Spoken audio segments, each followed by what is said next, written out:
Bapak Jongsa, masih dengan saya Mr. Wahid Nugroho di Rumah Cerdas Bahasa Inggris.com. Belajar bahasa Inggris dan TOEFL dari nol.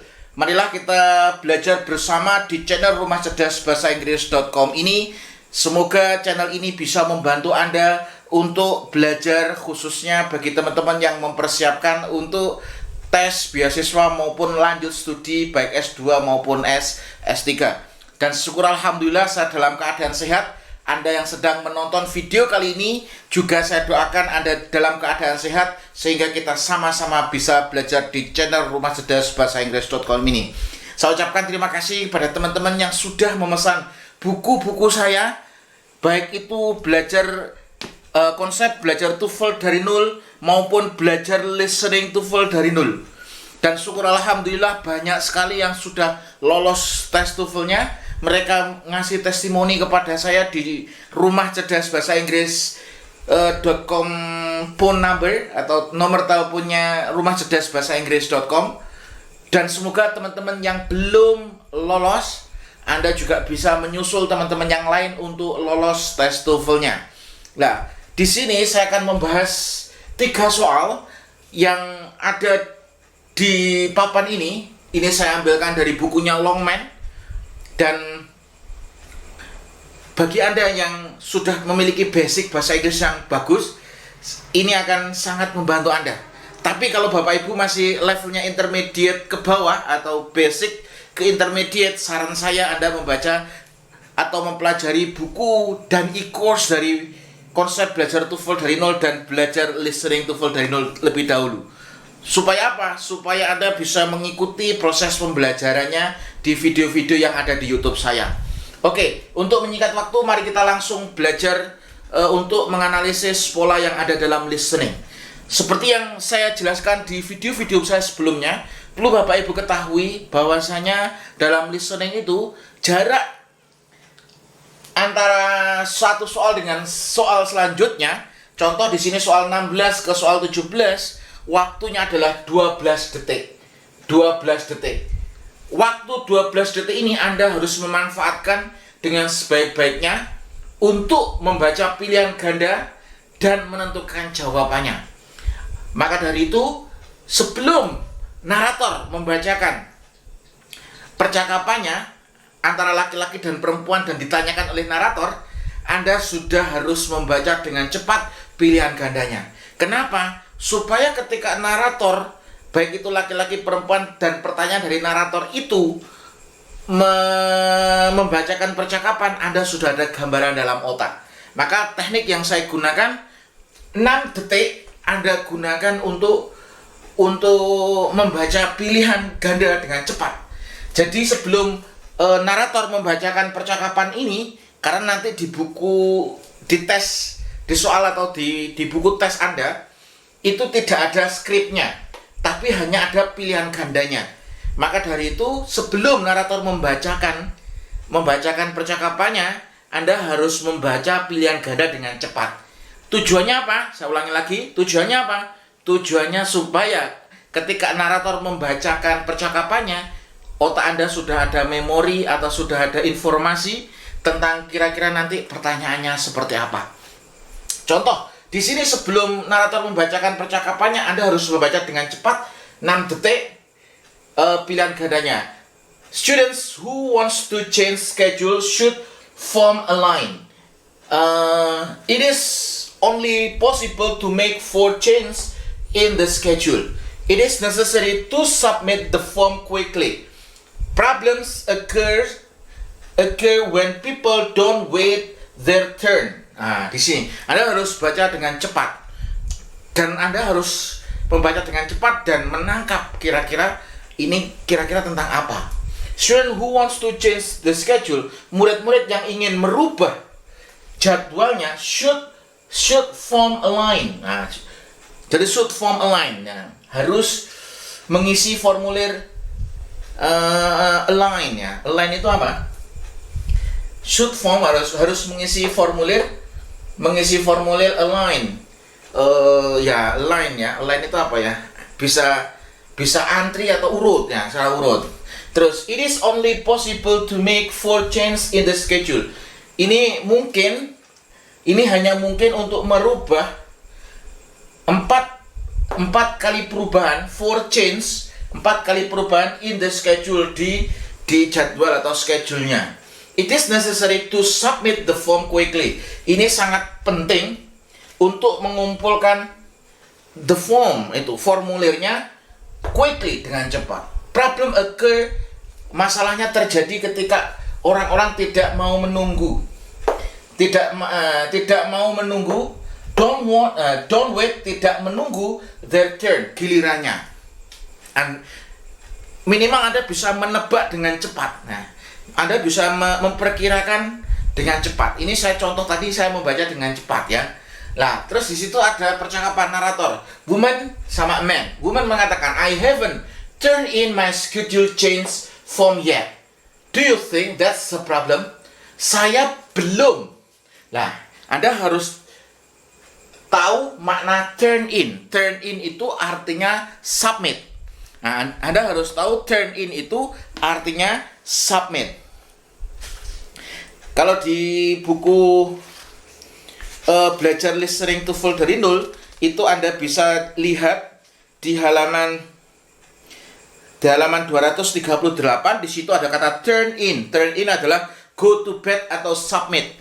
Turn in itu artinya pergi tidur atau submit atau mengumpulkan. Jadi, I haven't turned in my schedule change form yet. Saya belum mengumpulkan formulir perubahan scheduleku. Nah, diterjemahkan dari akhir ya. Formulir perubahan scheduleku. Yet ini artinya untuk menekankan belumnya tadi. Do you think that's the problem? Apakah kamu pikir itu adalah sebuah masalah? Terus man merespon, you haven't turned it in yet. Jadi ini bentuknya adalah pernyataan, tapi sesungguhnya ini adalah pertanyaan dengan menekankan intonasi mesti. You haven't turned it in yet. Kamu belum mengumpulkan, kamu belum mengumpulkannya. Nah, gitu maksudnya. Nah, ini ada kata turned in. Turn in tadi di atas sama turn in. Ini adalah pola phrasal verb ya. Pola phrasal verb. Turn in itu artinya mengumpulkan, submit ya. Mengumpulkan atau menyerahkan. It is absolutely essential that you turn the form in immediately. It is absolutely essential. Ini sangatlah penting bahwasanya kamu harus mengumpulkan turn the form it. Turn the form, ini bukan it ya. Ini harusnya turn the form in. Turn the form in immediately. Nah, di situ ya. Jadi it is absolutely essential. Ini sangat penting bahwasanya kamu harus mengumpulkan formulir itu immediately, dengan cepat. Nah, terus narator menanyakan, what does the man mean? Apa maksud dari laki-laki? Laki-laki adalah respon speaker keduanya. Apa maksud dari speaker keduanya atau respon speaker keduanya? Kenapa harus speaker kedua? Saya sering katakan karena ini adalah untuk menguji pemahaman Anda. You haven't turned it in yet. Kamu belum mengumpulkannya. Jadi belum mengumpulkan form perubahan jadwalnya. It is absolutely essential. Ini sangat penting bahwasanya kamu harus mengumpulkannya dengan segera, immediate, dengan segera. Nah, di sini Anda harus tahu arti turn in ya. Turn in ini. Turn in ini adalah tadi apa? Submit. Anda harus cari pilihan ganda yang ada kata submitnya. Berarti submit. Nah, terus Anda harus biasanya kalau Anda menemukan sinonim, Anda menemukan sinonim berarti Anda menemukan jawabannya. Di sini ada kata essential. Essential itu penting ya. Essential itu artinya penting atau harus, keharusan. Nah, ini adalah necessary. Immediately, quickly. Lah, ingat, Anda harus tahu kata turn in. Turn in itu artinya submit. artinya mengumpulkan atau menyerahkan. Anda harus tahu sinonimnya. Kalau Anda sudah menemukan sinonimnya, kemungkinan besar Anda sudah menemukan jawabannya. Di sini ada kata turn in, artinya submit. Essential, artinya essential itu penting, sangat penting sekali. Necessary, diperlukan atau sangat penting juga, artinya immediately, ini artinya dengan segera atau cepat. Quickly, dengan segera atau dengan cepat. Artinya ketika Anda menemukan sinonim, kemungkinan Anda sudah menemukan jawaban. Jawabannya yang mana, Sir? Kita bisa sudah tebak jawabannya adalah yang C. Kemudian soal nomor 17, ini tekniknya sama. Ketika Anda sudah mengerjakan pilihan gandanya di soal 16, Anda harus move dengan segera melihat pilihan ganda yang ada di soal selanjutnya. In a mine, in a jewelry store, in clothing store, in a bank. Di tambang, di toko perhiasan, di toko baju, atau di bank. Nah, Anda harus dengan cepat membaca pilihan ganda di soal selanjutnya. Nah, ini adalah nama-nama tempat. Karena apa? Di sini ada preposition plus noun. Nah, preposition plus noun ini artinya nanti pertanyaannya mesti di mana? Di mana? Where does the conversation take place itu? Di mana percakapan itu berlangsung. Nah, di sini pokoknya kalau ada pilihan gandanya, Anda lihat pilihan gandanya, bahwasanya di situ ada preposition plus noun. Preposition plus noun ini berarti pertanyaannya tentang where, di mana percakapan ini berlangsung. Anda harus menyimpulkan kira-kira percakapan ini berada di mana. Anda harus bisa menemukan kata kuncinya. Nah, di sini apakah di tambang kah? Apakah di toko perhiasan? Apakah di toko baju atau di bank? Nah, Anda sudah ada gambarannya. Jadi Anda dengan cepat untuk membaca pilihan gandanya. Kemudian narator membacakan percakapannya. Perempuan sama laki-laki. I would like to try on some rings, please. Saya ingin mencoba beberapa rings. Nah, ini mesti berkaitan dengan perhiasan ini. Do you prefer ring in gold or silver? Nah, di sini ada kata ring, gold or silver. Nah, ini where does this conversation probably take place? Nah, ini kira-kira di mana itu? Jadi, Anda harus bisa menangkap di situ ada ring, ada gold or silver. Nah, kemungkinan berada di mana? Apakah di tambang? Kalau gold or silver saja mungkin bisa ditambang. Emas atau perak itu bisa jadi ditambang. Tapi ada ring atau ring ya, ada ringnya, kemungkinan berada di toko perhiasan. Jadi sudah berupa produk. Kemudian soal nomor 18. Oke, ini ketika Anda sudah menemukan jawabannya bahwasanya yang B, Anda harus lihat dengan cepat pilihan gandanya. Di soal nomor 18, a visit to the woman's family, the telephone bill, the cost of the new telephone, how far away the woman's family lives. Jadi Anda harus dengan cepat untuk menangkap kira-kira pilihan gandanya ini apa saja nih. A visit, sebuah kunjungan to the woman's family, ke keluarganya perempuan. The telephone bill, tagihan telepon. The cost of the new telephone, harga telepon baru, sebuah telepon yang baru. How far away the woman's family lives. How far away, seberapa jauh keluarga perempuan itu tinggal. Nah, Anda dengan cepat Anda menangkap itu. Anda bisa memperkirakan.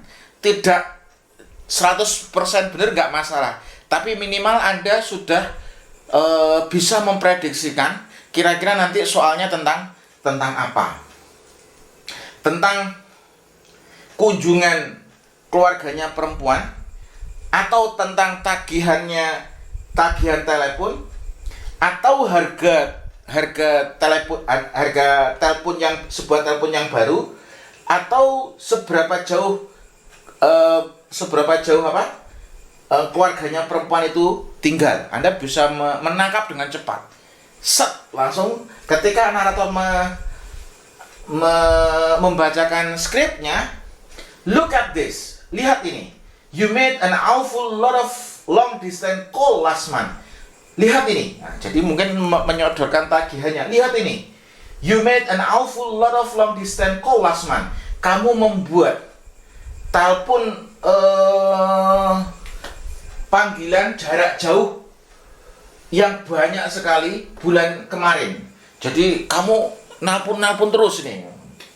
Terus woman merespon, I called my family even more than usual. Saya menelpon keluargaku meskipun lebih dari biasanya. Jadi more than usual berarti lebih daripada biasanya. That's why the bills so much higher than usual. Oleh karena itu tagihannya lebih banyak. So much higher, lebih banyak daripada biasanya. Berarti Anda bisa menangkap ini adalah percakapan tentang tagihan telepon. Nah, narator menanyakan, what does the man and the woman probably discussing? Ini berarti menanyakan tentang apa? Topiknya. Ini tentang topiknya. Kira-kira laki-laki dan perempuan itu mendiskusikan tentang apa? Gitu. Berarti jawabannya adalah the telephone bill, tagihannya. Karena perempuan sering menelpon lebih sering daripada biasanya di panggilan jarak jauh, makanya tagihannya meningkat. Nah, atau biasanya mungkin taruhlah tagihannya sebulan 1 juta jadi 2 juta atau 3 juta. Kenapa? Karena dia menelpon keluarganya lebih daripada biasanya. Biasanya cuma 2 kali, ini sampai 5 kali atau 4 kali. Nah, ini jadi tagihannya meningkat. Jawabannya adalah yang B. Saran saya adalah Anda harus bisa memanage waktu dengan tepat supaya Anda bisa mengerjakan dengan baik. Saran saya adalah Anda jangan terlambat ketika mau tes. Ketika Anda terlambat, konsentrasi Anda pecah, maka Anda tidak bisa mengerjakan dengan maksimal. Maka Anda kalau bisa datang 30 menit sebelum tes dimulai. Anda siapkan mental Anda siapkan perlengkapan tulis Anda, senjata perang Anda sediakan Anda bisa ke kamar mandi dulu. Setelah Anda buang air kecil atau Anda minum dulu, Anda tenang, Anda akan lebih konsentrasi untuk belajar. Dan saran saya adalah ketika Anda tidak bisa mengerjakan, Anda tetap harus kerjakan. Kenapa? Karena tidak ada sistem pengurangan dalam TOEFL. Ketika Anda tidak mengerjakan atau Anda biarkan pilihan ganda dalam keadaan kosong, berarti Anda sama dengan 100% salah, gitu. Tapi ketika Anda kerjakan, meskipun itu Anda tidak tahu karena Anda mungkin faktor terlambat, Anda ketinggalan, mungkin soalnya sudah nomor 6 baru Anda datang. Saran saya Anda tetap kerjakan. Berdoa dengan mantap, Anda kerjakan. Entah itu Anda pilih A atau B atau C, intinya dikerjakan. Kenapa? Karena kalau Anda kerjakan, kemungkinan benarnya adalah 25%. Tapi, karena apa? Ini kan ada tingkat possibility-nya. A 25%, B 25%, C 25%, D 25%. Kalau Anda pilih A, 25% mungkin benar. Tapi kalau Anda tidak pilih sama sekali atau Anda tidak kerjakan, Anda biarkan lembar jawabannya dalam keadaan kosong, 100% Anda salah. Saran saya yang kedua adalah Anda harus memperbanyak menghafalkan phrasal verb. Nah, phrasal verb seperti apa? Ini turn in ya, artinya apa? Submit. Di video sebelumnya ada give up, artinya quit atau surrender, artinya berhenti atau menyerah. Nah, terus ada apa? Put off. Put off artinya delay atau postpone. Nah, kita tahu ya, ini soal ini saya ngambil dari soalnya Longman. Jadi soalnya Longman, di situ soal 13, 15, 16 itu tentang tentang phrasal verb. Artinya apa? ternyata setiap soal dari 30 soal di short conversation itu ada 3 soal tentang phrasal verb. Ketika Anda tidak menguasai phrasal verb, sama dengan 3 soal Anda miss atau 3 soal Anda salah. Maka dari itu, persiapkan dengan sebaik-baiknya. Sebelum Anda tes, pelajari teknik-tekniknya. Kalau Anda masih levelnya basic dan kemampuan bahasa Inggris Anda masih lemah, Anda bisa belajar di buku konsep, belajar TOEFL dari nol, dan belajar listening TOEFL dari nol dulu.